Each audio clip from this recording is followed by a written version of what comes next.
Hey everybody, it's Christina Daves with this week's Get Famous Friday PR tip. This week's tip is, where do you fit in the magazine? It's really important to do your homework on that. If you have a dream magazine that you know where all your customers are, do your homework. Do they have monthly columns, quarterly columns? Do they have 30-day challenges, 10-day challenges?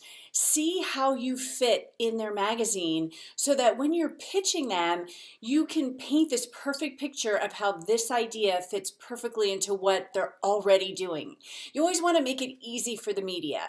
And by doing your homework and seeing where you fit exactly in the magazine will help you have success pitching your story idea. So that is this week's PR tip.